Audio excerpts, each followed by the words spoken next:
Estas semanas hemos sabido que Francisco Granados tenía no una, sino 2 cuentas en Suiza, y eso le ha llevado a la cárcel, a él y a otros 50 imputados más, en una trama de corrupción que tenía el centro en la cabeza del que fuera consejero de Transportes de la Comunidad de Madrid y mano derecha de Aguirre.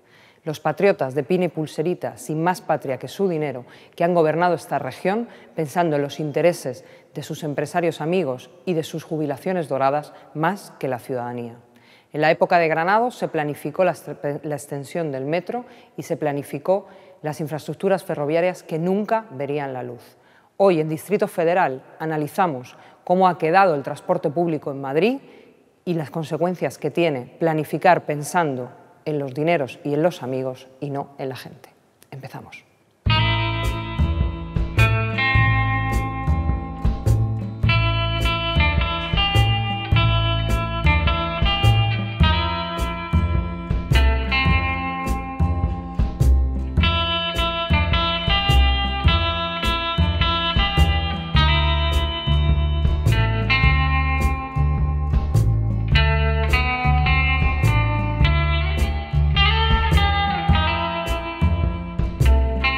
Si hay algo de lo que Madrid podía presumir hasta hace poco era sobre la calidad del transporte público, era algo que parecía incuestionable. El Metro de Madrid, la joya de la corona y su red, una de las más importantes y amplias del mundo entero. Es algo que empezó a cambiar según se fueron aplicando las políticas de recorte desde que empezara la crisis económica, aumento de la frecuencia de llegada de los trenes, aumento de precios, una publicidad desmesurada o faltas de mantenimiento como las goteras que podemos ver en un día de lluvia como hoy. En la tuerca de F vamos a tratar qué está pasando dentro del Metro de Madrid.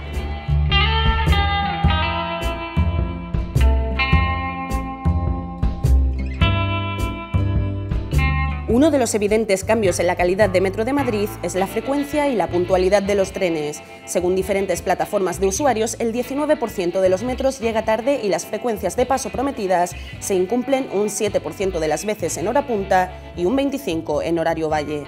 A este problema se le suman otros que tienen que ver con el mantenimiento de las infraestructuras, como las goteras en días de lluvia, las escaleras mecánicas apagadas, la falta de accesibilidad para discapacitados o los 27 vestíbulos cerrados. Las razones apuntan al descenso del número de viajeros. Durante el año 2013, Metro de Madrid experimentó una bajada de usuarios del 7,3%. Entre otros motivos, esto ocurre también por el aumento de precios o la tasa de desempleo. Pese a que la compañía asegura que se ha multiplicado la inversión en mantenimiento desde el año 2011, los trabajadores han advertido de la peligrosidad que suponen los recortes, como la que podría haber tenido el descarrilamiento de 2 trenes de la línea 10. Ignacio Arribas, secretario general de la sección de Metro de Comisiones Obreras, anunciaba que la falta de suministros y repuestos ha alcanzado dimensiones preocupantes. Yolanda, nos encontramos en la puerta del Consorcio de Transporte de Madrid. El tema que nos ocupa esta semana es cómo está afectando la política de los recortes a este servicio público, en específico al Metro de Madrid, que era, digamos, como la joya de la corona, ¿no? Algo de lo que se presumía.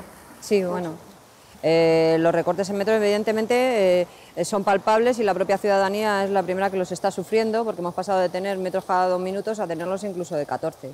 En hora punta te puede pasar un metro a 6-8 minutos, con lo cual el desplazamiento y en relación con otros transportes como los de superficie, que tienen bastante menos estaciones y menos accesos, pues a la gente al final acaba no interesándole y eso es un deterioro del propio metro.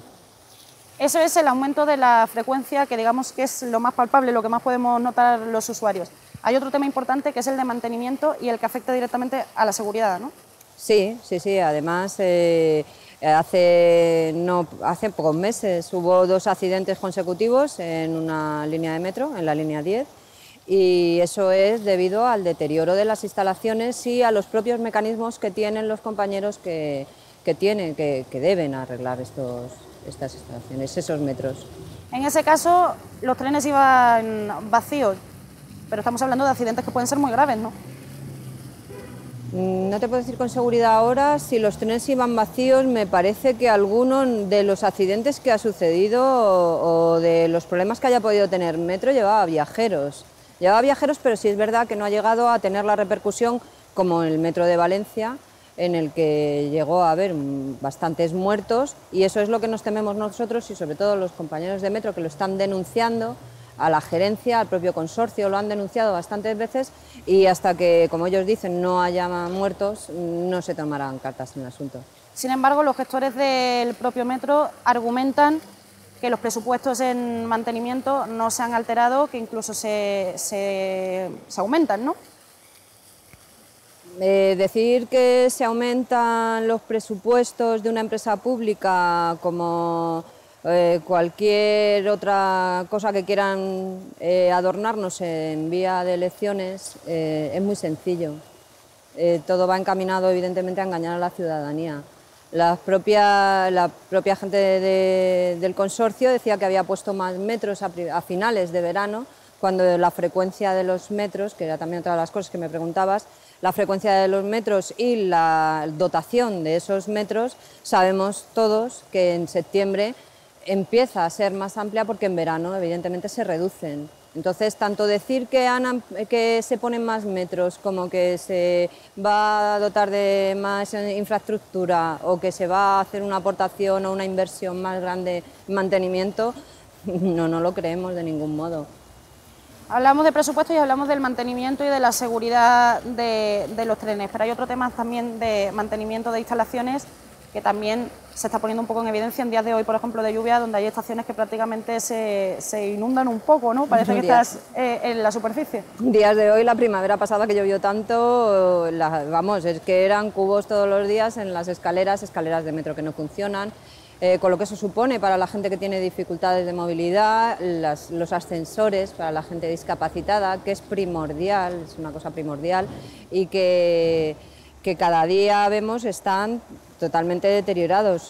Cualquier día también sucederá un accidente grave, se nos caerá un techo encima y...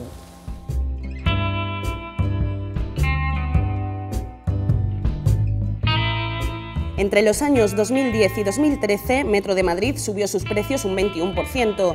A este hecho se le llamó el tarifazo. Viajar con un billete sencillo e individual pasó a costar 1,50 € para trayectos comprendidos entre 1 y 5 estaciones. Cada parada adicional supone pagar 10 céntimos más. El Metrobús, válido para 10 viajes, sufrió una subida del 29% hasta costar 12,20 €. Los abonos mensuales también sufrieron un incremento del 8%. Únicamente los anuales surfearon el tarifazo, costando el más barato 523 €. Por último, ir al aeropuerto de Barajas ahora cuesta el doble. 5 € es el valor de la tarifa especial para llegar a cualquiera de las terminales.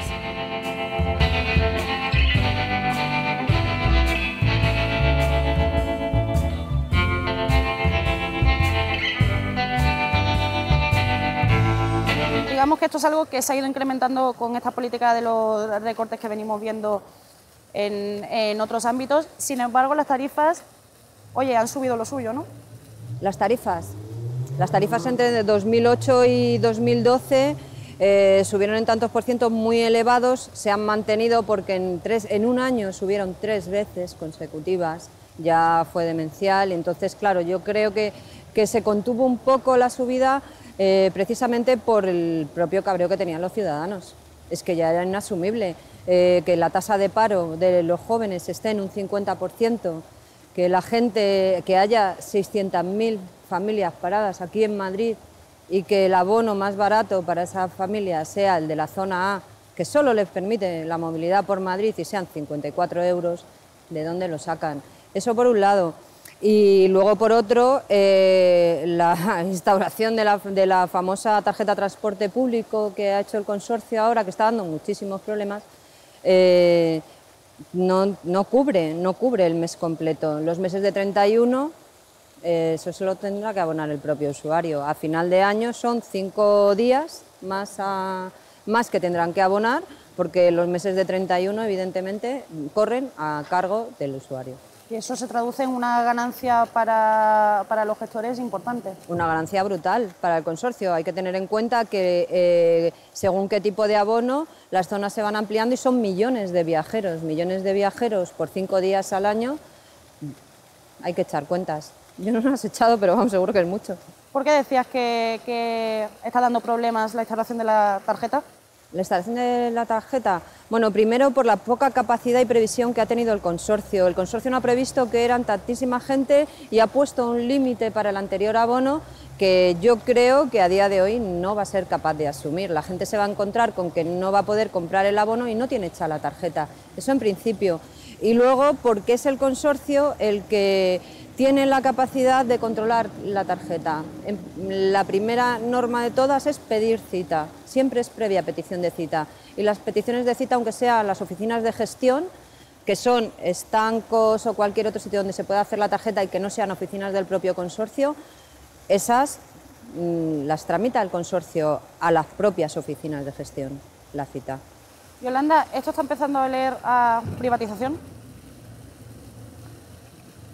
Desde los sindicatos siempre sospechamos que puede ser una privatización encubierta cuando primero se deteriora el servicio público que da dinero, siempre el que va a dar dinero, evidentemente el que no va a funcionar, el que tiene seguridad que va a dar dinero, ese es el que se deteriora hasta límites en los que a la ciudadanía no haya más que venderle que está dando, que da más pérdidas que beneficios o que supone más gastos para el ciudadano que beneficios pueda dar.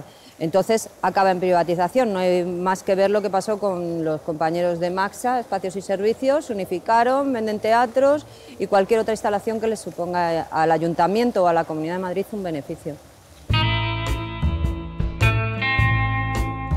Multitud de plataformas en Internet y diferentes cuentas de redes sociales se han puesto en marcha para que los usuarios de Metro de Madrid expresen sus opiniones sobre la calidad del servicio, sobre los problemas de mantenimiento, el aumento de las frecuencias o el intrusismo evidente de marcas y de publicidad en las estaciones.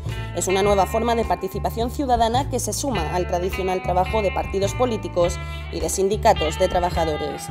Metro de Madrid celebra este año su 95 aniversario. Ciudadanos y ciudadanas madrileñas siguen expresando, sin embargo, su voluntad de que este siga siendo uno de los mejores transportes públicos del mundo. Y eso no solamente lo estás diciendo tú o lo estamos hablando nosotras, hay un montón de plataformas en Internet que se dedican directamente también a denunciar a través de fotografías, a través de vídeos, todo lo que van viendo en el metro en este sentido, ¿no? Sí, claro. Cualquiera que se meta en Internet puede ver instalaciones de metro deterioradas o ponerlo de cualquier otro modo y le van a salir multitud de fotografías, porque es que son los propios usuarios. Es que somos los usuarios los que tenemos que denunciar ese tipo de cosas porque somos los que estamos utilizando las instalaciones. Evidentemente el que va en coche, en taxi o tiene chofer no va a ver esas instalaciones deterioradas. ¿Dónde se puede integrar una persona que le afecte especialmente este tema y quiera participar? Ahora hace un año, precisamente, un gran grupo de colectivos, partidos políticos, ciudadanos a título particular, asociaciones de vecinos, trabajadores y sindicatos, nos reunimos en la plataforma por el transporte público. Es una plataforma que lleva realizadas muchas acciones, aunque tampoco se nos ha hecho demasiado caso, porque aquí los señores del consorcio les pongas lo que les pongas sobre la mesa, les da lo mismo. Y sí que se han realizado acciones de importancia, porque precisamente el año pasado, solicitando un abono social, sobre todo para parados y la unidad familiar, un abono social que podría equivaler a la actual tarjeta azul que gestionan las juntas municipales de distrito y que tiene un importe de 6,40 €, eso es bastante más asumible para una persona que va a buscar trabajo y para los familiares que tienen que acceder al transporte público, que los 54 € mínimo que te puede costar un abono. Como te digo, la plataforma está moviendo muchísimo. Cuando se ha intentado recortes de líneas sistemáticos, tanto en periféricas y sobre todo en líneas de superficie aquí en Madrid y Metro, se han realizado peticiones de firmas. La última que hicimos fue en junio, donde nos suprimieron directamente 8 líneas de barrios de Madrid que según ellos eran sustituidas por otras que pasaban cerca o por metro. Entonces estas líneas los domingos y los festivos han dejado de funcionar totalmente y nosotros entregamos al consorcio 26.000 firmas.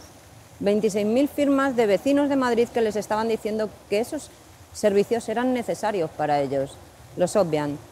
Me imagino que a lo mejor si hacemos esa encuesta 3 días antes de las elecciones lo mismo salen con que sí, si esas líneas las vamos a poner pasado mañana, pero sería una mentira más de las muchas que dicen. Salimos del suburbano, que ha estado Noelia Vera dando una buena cuenta de cómo está la situación. Volvemos a la superficie, vamos a abordar el debate de hoy sobre infraestructuras, transportes en Madrid. Empezamos contigo, Jorge Serrano, de la Asociación Anden 1. Muchas gracias por estar en el Distrito Federal. Gracias a vosotros. Bueno, vosotros que habéis conocido o que estudiáis toda la evolución de los transportes, de Metro de Madrid, de diferentes infraestructuras, ¿en qué situación estamos ahora en comparación con esa historia? Bueno, el Metro de Madrid siempre ha tenido una característica muy, digamos, curiosa, que es uno de los metros con más estaciones por habitante. Siempre, desde que se inauguró en 1919 hasta el día de hoy, es el metro que tiene más estaciones por habitante. Entonces, digamos que las últimas ampliaciones han contribuido incluso a aumentar esto. Se ha ampliado el metro hasta prácticamente el infinito. No solo ha salido de la Almenda Central, sino que ya ha llegado a todos los barrios periféricos de Madrid, incluso a otras poblaciones del cinturón metropolitano de Madrid, que igual no era necesario, el metro no era el transporte más adecuado para esas poblaciones, y ahora estamos sufriendo esa planificación. Nacho Murgui, de la Asociación de la Federación de Asociaciones de Vecinos. Cuando se habla de esa planificación que igual no era adecuado, durante mucho tiempo los vecinos también formaban parte de exigencias a la institución para que hubiese metro cerca de casa, para que se extendiera a los primeros barrios periféricos.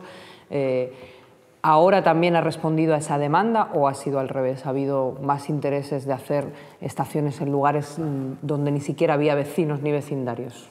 Sin lugar a dudas ha habido ampliaciones del metro que se han respondido a las demandas. Me estoy pensando en barrios como San Cristóbal o como barrios de Villaverde y del sur de Madrid, que sí tenían esa demanda y que además era una necesidad imperiosa.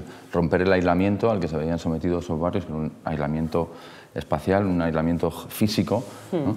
Y bueno, lo que no hay duda también es que en ocasiones la ampliación de la red de metro y de determinados transportes públicos, más que atender a las necesidades de movilidad de los usuarios, parecía que atendía a ciertas necesidades de estímulo del mercado inmobiliario o al menos de determinados segmentos del mercado inmobiliario que tenían las propiedades en esos solares donde se instalaron determinadas estaciones o tal, ¿no?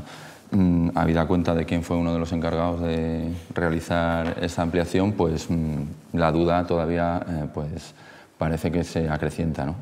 Hablamos de Francisco Granados, que ha sido recientemente detenido en una trama que parece que va a dejar a la Gürtel a los pies de los caballos.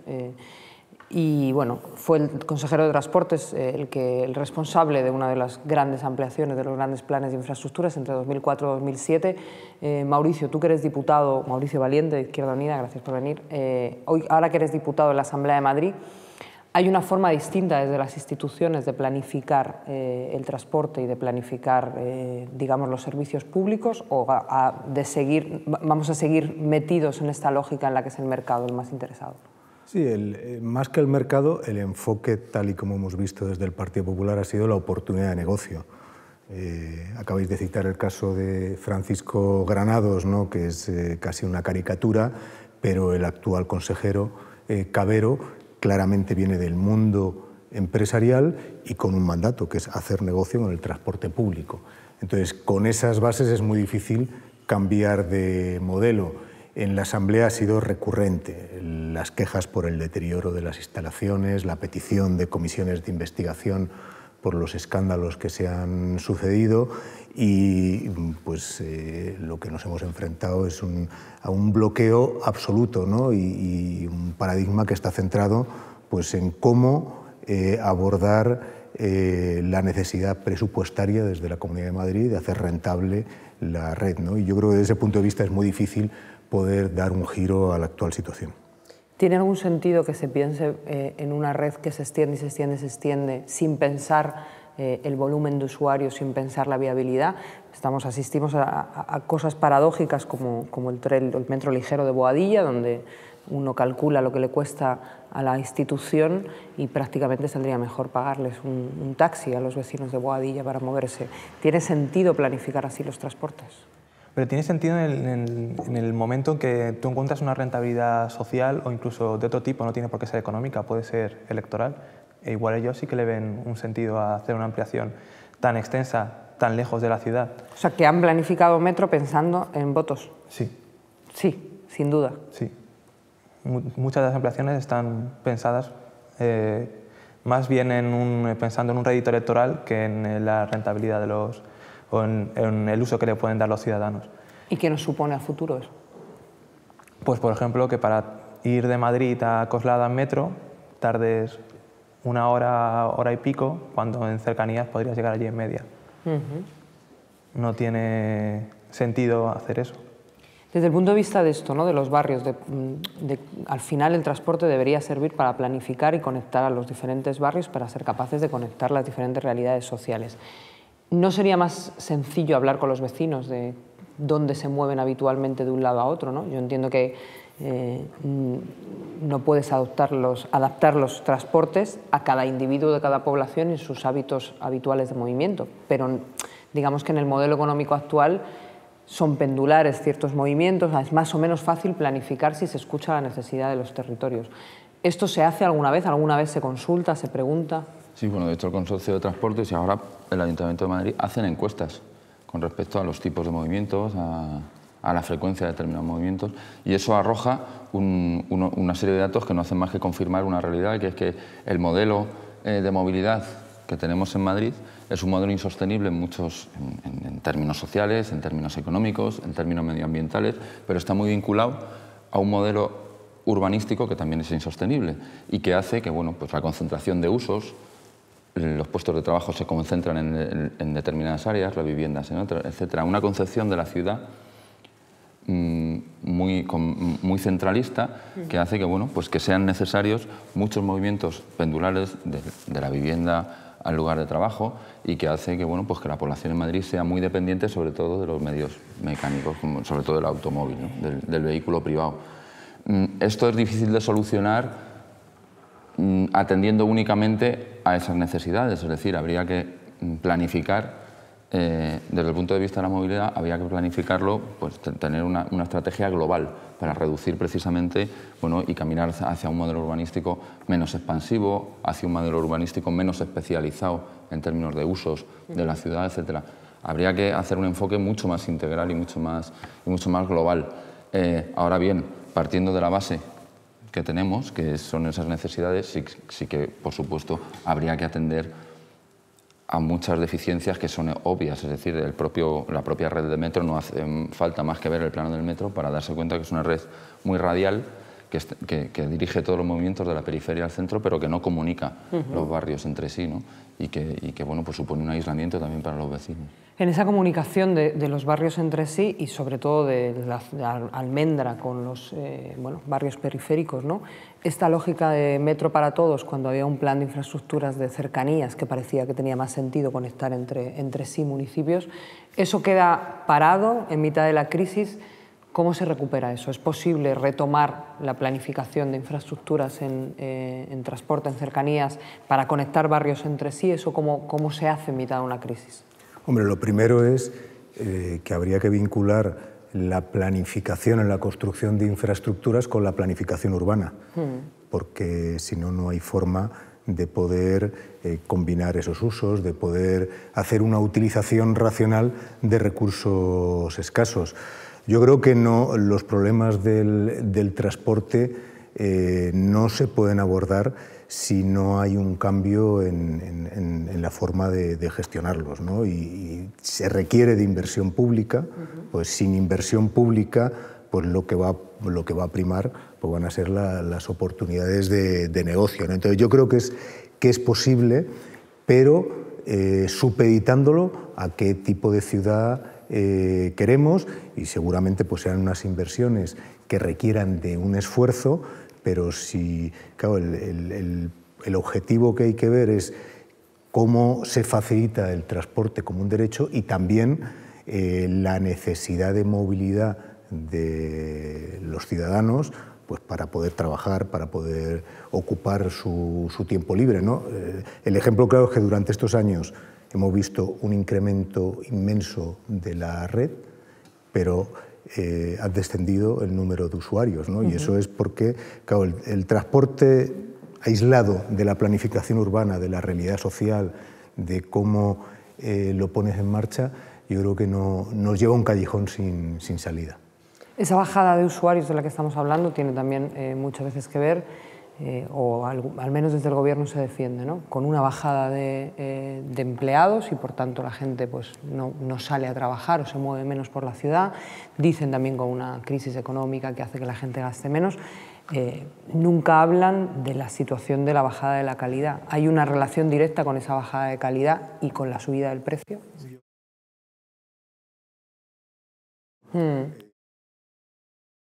Fíjate, yo no lo veo tanto como un descenso o un aumento de precio, sino un descenso de la calidad. Solo hay que comparar cómo ha descendido el volumen de viajeros en metro, está en la página del INE, está a la vista de todos, se puede ver, cada mes sale, y cómo ha aumentado incluso el número de viajeros de la MT. La gente ha preferido el autobús porque es mucho más rápido y tiene más frecuencia. Pero fíjate, yo creo, o sea, tiene que ver con cómo nos gastamos el dinero, es decir, con cómo se toman las decisiones, en qué invertimos los recursos que hay. Es decir, es verdad que la calidad del transporte, la calidad del metro, ha descendido de una manera significativa y así lo vemos en, bueno, pues en las quejas que ponen los usuarios, en lo que vemos los que cogemos el metro, que hay un deterioro de averías de escaleras mecánicas, de cierres de accesos, etcétera, etcétera. La lista podría ser larga. ¿En qué se han gastado el dinero en los últimos años? En hacer campaña electoral, como ha dicho el compañero, bueno, pues, expandiendo la red de metro, muchas veces con criterios más electorales que otra cosa. Que, insisto en el hecho de que en algunos casos era tremendamente necesario. ¿En qué se han gastado el dinero? En privilegiar los usos del transporte público, del transporte privado, del vehículo. O sea, la obra de la M30, gran símbolo del endeudamiento de esta ciudad y de la irracionalidad del modelo urbanístico, está efectivamente y evidentemente ligada al privilegiar el transporte privado y el uso del transporte privado y un modelo de ciudad diseñado a resultas de atender las necesidades de ese transporte privado, con las consecuencias que ha tenido a nivel económico y a nivel social. El problema también es que esto se hace de una óptica muy cortoplacista y muy depredadora, es decir, se pretende sacar enseguida beneficio económico, hacerlo rentable en términos como si el metro o el transporte público se tuviera que gestionar como una tienda, no sé, como una ferretería, ¿no? Es que estamos hablando de una cuestión que tiene unas consecuencias a nivel medioambientales tremendas. Cómo se han superado los niveles permitidos por la Organización Mundial de la Salud de dióxido de nitrógeno y de ozono durante los últimos años, bueno, que nos han tenido que dar un toque desde la Organización Mundial de la Salud, y el Ayuntamiento de Madrid ha tenido que pedir prórrogas para cumplir con los criterios y con los parámetros que estableció la Organización Mundial de la Salud, y no ha habido forma, no están haciendo absolutamente nada y se sigue profundizando en esas políticas. Hace falta modelos y hacen falta medidas que impliquen a la población, que eduquen a la población en usar el transporte público. Mucha de la gente que no usa el transporte público, efectivamente, porque no tiene pasta para usar el transporte público. Los menores de 13 años, si tuvieran el transporte público gratuitos, como en otras ciudades de Europa, estaríamos educándoles en el uso del transporte público. Pero no, yo creo que más bien les estamos educando en el uso del coche, ¿no? Además el coche como símbolo de tal. ¿Por qué hablar? El propio Consorcio Regional del Transporte reconocía que el número de personas que podían usar un abono social, que estarían dentro de las condiciones sociales para usar un abono social, sería de 750.000 personas en la Comunidad de Madrid. 750.000 personas son muchas personas. Quiero decir, que incluso en términos económicos darían mucho más sentido En esto que plantea Nacho, ¿no?, que hay dos claves. Una, el tema de cómo nos gastamos el dinero y la eficiencia que tiene ese gasto de dinero. A mí una cosa que me preocupa en las últimas obras de toda esa expansión, en todo ese proceso de expansión, ha habido posteriormente muchísimos problemas de construcción. La línea 12 se ha tenido que reparar 3 veces, ha habido accidentes y bueno, están pasando dos cosas. Una, que nos gastamos mucho dinero en reparar líneas que no son tan antiguas y que a lo mejor tendríamos que estar reclamando a las empresas constructoras. Y dos, que no estamos invirtiendo en el mantenimiento de las más antiguas, con lo cual ponemos en riesgo, bueno, creo que vamos menos seguros que hace unos años. La pregunta es, ¿cómo garantizamos la seguridad y por qué no se aprieta a una empresa si ha hecho mal una obra por qué las empresas sacan el beneficio y luego no les podemos exigir que haya un tiempo en el que esa obra tiene que funcionar razonablemente. Bueno, de hecho hay una garantía. Y sí, pero no se aplica. No se aplica no sé si se debería aplicar porque estas obras aún no tienen 10 años. Y especialmente la última de Metro Este, que está cerrada prácticamente 4 meses para arreglar las filtraciones que había. La línea 12 cada verano. La línea 12 ya lleva unos cuantos veranos cerrando. Por eso lo paga la comunidad con presupuesto público. Pues si lo paga con presupuesto público, ahí alguien se está llevando algo, ¿no? No sé. No tendría que haber... Esas obras están en garantía. O deberían estar en garantía. ¿Vamos más inseguros, Mauricio? Bueno, una de las quejas que yo he recibido durante este tiempo es la de los propios trabajadores de la seguridad, ¿no? Se ha privatizado en el metro y las 4 empresas que lo gestionan pues claro, han aplicado rebajas en las condiciones laborales, en el número de personas, ¿no?, que atienden. O sea que no es solo la falta de mantenimiento y los fallos que han llevado a accidentes, sino también todo un modelo que mete tijeretazos por todos los lados y es muy llamativo. O sea, la situación con paradas de metro que cierran determinadas salidas, con la posibilidad de desplazamiento, ¿no?, de los propios efectivos, ¿no?, de la seguridad del metro, está llevando a denuncias cada vez más reiteradas, ¿no? Y yo creo que es llama mucho la atención, a mí me llama la atención en Twitter cómo proliferan las denuncias de muchísima gente, ¿no?, que esto ha tenido una especie de efecto llamada, ¿no?, de ir denunciando lo que te encuentras todas las mañanas cuando coges el metro o el tren, ¿no? Y yo creo que poner eso uno detrás de otro da una idea de cómo te la juega por los apretones, por las acumulaciones de gente, por las escaleras que están estropeadas, ¿no?, y que de repente tienes que bajar por otro sitio, ¿no? Yo creo que eso es la prueba más evidente de que nos la jugamos. A pesar de ese deterioro, de esa situación, de esa evidencia de que las cosas están yendo mal, digamos que Metro de Madrid tiene una línea clara de venta publicitaria como único mejora de recurso y se ha metido en un proceso de despido de profesionales, de ERE en el Metro de Madrid. ¿Tiene algún sentido esto? Bueno, esto está ligado con lo que planteaba Mauricio antes. Es decir, durante los últimos años los sindicatos del metro así lo han venido denunciando. Lo que se ha producido es una sustitución de los trabajadores cualificados del metro, taquilleros, jefes de estación, etcétera, etcétera, por trabajadores de una menor cualificación, con menos derechos, empresas privadas de guardias jurados. Es decir, se ha ido sustituyendo el personal del metro por guardias jurados y por máquinas, que evidentemente las máquinas no te pueden atender como lo hace una persona, un profesional. Esto ligado a los problemas de movilidad, a la falta de atención, de mantenimiento, de renovación de las estaciones en términos de garantizar los accesos a personas con movilidad limitada, eliminar las barreras arquitectónicas, etcétera, etcétera, nos coloca en una situación, bueno, pues un poco alarmante, que yo creo que está ligada, ya digo, igual que el modelo expansivo de la ciudad tiene su correlato en que, bueno, pues nos preocupamos en extender la ciudad y en hacer ciudad nueva, mucho más rentable en términos económicos para el mercado inmobiliario, en detrimento de la rehabilitación del parque residencial, pues con los transportes públicos está pasando lo mismo. Se atiende a esa expansión, se tiende a expandir la red, pero o se ha atendido cuando había inversión pública, a expandir la red, mejor dicho.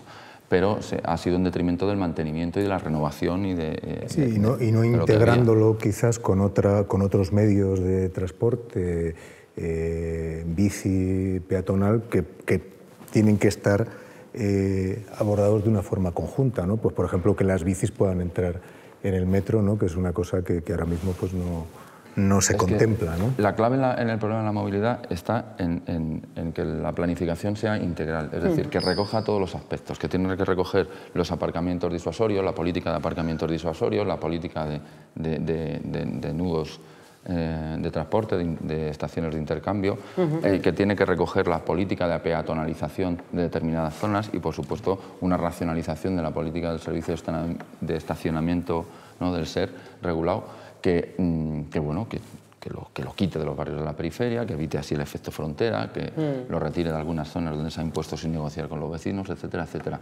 Tiene que estar relacionado también con lo que está ocurriendo con las bicicletas, es decir, el carril bici en Madrid pues es un poco el carril de la risa muchas veces, ¿no? Te encuentras con tramos aislados unos de otros que no garantizan los recorridos, con zonas peligrosas, en fin, y las amenazas de peatonalización de la alcaldesa, que dice que va a peatonalizar una zona, luego se le quejan a algunos y entonces da Jorge quería decir... No, yo sobre dos aspectos que has comentado, ¿no? La accesibilidad al metro y la monetización del sistema. A nosotros no nos parece que la accesibilidad sea mala, digamos. El metro de Madrid, por número de escaleras mecánicas, es el que más escaleras mecánicas tiene en el mundo. O sea, es una pasada. Incluso algunas de ellas, dices, pues igual no son necesarias. Igual es más fácil instalar ascensores que instalar escaleras mecánicas. Te pongo un ejemplo. Si tratas de bajar con una silla de ruedas en la estación de Puente de Vallecas, es imposible. Es imposible. Claro. Y de ahí para hacia arriba, pero unas cuantas. Entiéndeme tú también, o sea, son estaciones antiguas, muchas de ellas ya se han instalado ascensores, puedes ver Sol, puedes ver Iglesia, puedes ver toda la línea 3 antigua que se ha instalado con ascensores, eso se acabará haciendo. Parecería más lógico mejorar las instalaciones que hoy tenemos y garantizar que la mayoría de la gente pueda acceder a ellas que seguir expandiéndonos, ¿no? Parecería más lógico. Pues parecería más lógico, tú lo has dicho. Que no ha pasado. Un tema importante que es, digamos, que es el mantra por el que siempre se plantea en el último tiempo que no es posible rehacer o repensar o redefinir los proyectos, ¿no? Que es la deuda, ¿no? La deuda de metro es impagable, la deuda de metro es inmanejable, y esto es lo que lleva todo el rato a la comunidad a reducir, al ERE, Se puede también hablar de esa deuda como parte de una posible deuda ilegítima, se puede auditar esa deuda, se puede conocer qué ha pasado con esa deuda en metro, responde exclusivamente a las necesidades de metro o responde también a no haber, por ejemplo, pedido que determinadas obras las pagasen las constructoras en periodo de garantía. Tú habla tú. Bueno, nosotros, desde luego, una de las reivindicaciones que tenemos es que en determinados desarrollos urbanísticos sean las promotoras inmobiliarias las que asuman en buena parte del gasto del llevar ahí los transportes públicos, porque bueno, es parte de su negocio, van a sacar beneficios, entonces tendrían que asumir en parte esos costes. Entiendo que toda deuda o toda cuestión que impida que los dineros públicos se empleen en solucionar y en afrontar las necesidades colectivas de los vecinos, de la ciudadanía, tiene que ser revisada, y más con todo lo que estamos viendo. Si resulta que si resulta que al final el jefe de la banda es el que fuera consejero de transporte, pues habrá que ver qué hizo durante esa época el jefe de la banda, atendiendo a qué criterios y a qué intereses. Es decir, yo creo que en este momento la deuda, las diferentes deudas de las administraciones públicas, hay que auditarlas, hay que verlas, hay que reflexionar al respecto y hay que ver de qué manera la parte legítima se paga y la parte que no es legítima, pues no solo se replantea, sino que sus responsables pues responden ante los tribunales, ¿no? Con las responsabilidades que tengan. Sí, y exigir responsabilidades a esas empresas que hemos mencionado antes, ¿no? Que dentro del periodo de garantía pues parece como que si hicieran mal las cosas y nadie les pidiera cuentas, y eso es fundamental, ¿no? Bueno, estamos terminando, se ha pasado rapidísimo como todos los distritos federal. Hacemos una ronda de cierre que siempre intentamos que sea mirar hacia futuro, ¿no? Cómo retomamos la movilidad en Madrid, cómo repensamos esos planes de infraestructuras, esos planes de cercanías, esa reconexión entre los diferentes métodos de transporte para hacerlo más humano, para hacerlo mejorable. Jorge. Bueno, pues en primer lugar hay que dejar de pensar en el corto plazo. No se puede hacer nada si hacemos a 4 años vista. Entonces, todo lo que se haga a partir de ahora tiene que tener un plazo para hacerse, pues igual 10 o 20 años, y además incluso va a ser mejor porque tampoco tenemos el dinero para hacerlo, ¿no? Entonces, si repartimos esa inversión en 20 años, podemos hacer grandes cosas y que van a beneficiar mucho a Madrid. Luego, por otro lado, también hay que ya dar el paso y empezar a hacer una integración tarifaria de verdad, no como la del abono, sino que todo, si tú te compras un billete sencillo, puedas ir a coger el metro y luego el autobús, incluso luego una bici de Bicimat, del sistema nuevo de bicicletas. Cosas así. Luego, por otro lado, también se pueden hacer muchas cosas con una inversión mínima. Por ejemplo, facilitar el transporte entre líneas por la calle. No tienes por qué hacer un túnel por debajo de la vía pública para que un usuario de la línea 1 vaya a la línea 7. Cosas así. No se gastaría mucho dinero y beneficiaría a mucha gente. Nacho. Pues es que son muchas las cosas, son muchas las medidas que venimos solicitando desde un punto de vista más general, más global, y quizá habría que aprovechar una revisión o hacer un plan general de urbanismo que tuviera esto, que hiciera este planteamiento a largo plazo, sobre todo en lo que se refiere a los usos del suelo, a los usos de la ciudad, a las actividades que se hacen en cada zona. Más o menos a medio o a corto plazo habría que preocuparse por coser interradialmente, ¿no? Pues este sistema muy orientado hacia el centro, de la periferia del centro, pues para ir cosiendo, ir completando esa malla de transporte urbano de manera que se conecten unos barrios con otros. Así a bote pronto también otras cuestiones, aparcamientos disuasorios, peatonalización, el carril bici. Habría que extender todo este sistema de las bicis también fuera del centro de Madrid, es decir, generalizarlo. Habría que racionalizar el diseño del carril bici y bueno, que el carril bici no sea en detrimento del espacio para los peatones, sino que sea en detrimento del espacio para los coches. Regular el tráfico rodado en algunas zonas, reduciendo la velocidad, etcétera. Son muchísimas las medidas que podríamos poner, señalizar y separar bien las plataformas del transporte colectivo, sobre todo las entradas y las salidas de la ciudad, y por supuesto también eliminar de la planificación urbanística todas aquellas medidas que son el resultado de una concepción de la ciudad vinculada al desarrollo y a la utilización del vehículo privado. Estoy hablando de todos los proyectos que implican pues, la apertura de grandes avenidas de 4 carriles, como la avenida de Entrevías hacia Atocha, etcétera, etcétera, ¿no? Pues todos esos proyectos dejarlos de lado en detrimento de una política global que articule todas estas medidas, ¿no?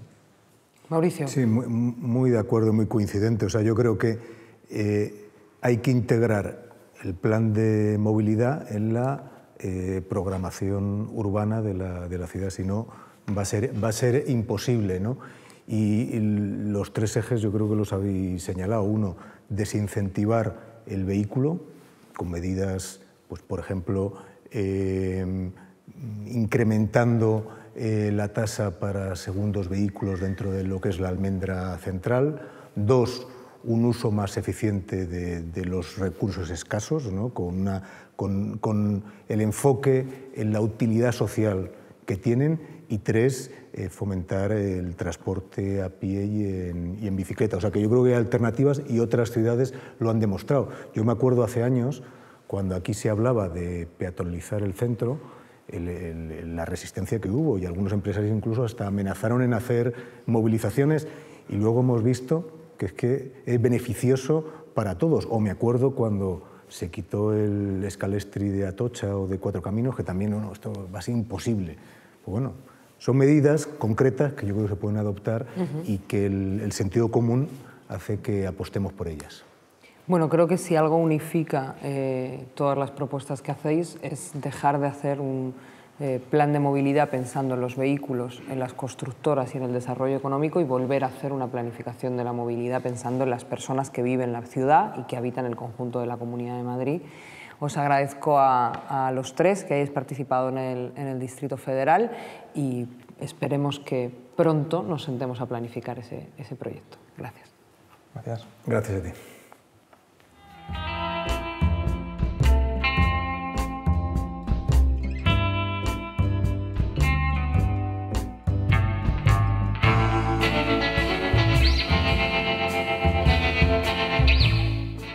En nuestro desarrollo evolutivo, la subida de adrenalina nos salvaba la vida. Cuando aparece el león, ese vértigo de la respuesta inmediata nos ayudaba a no perder el tiempo pensando si el león venía con buenas o con malas intenciones. Las ciudades se han convertido en un gran león que nos sube la adrenalina constantemente. Y esa sensación de estar siempre con prisa no está sino al servicio de ser tarde o temprano devorados por la alimaña. ¿Qué hacemos? Dedicando 2 horas de nuestra vida para ir a trabajar y otras 2 horas para regresar? ¿Qué hacemos encerrados en atascos? ¿Qué hacemos esperando vagones de metro que nunca llegan?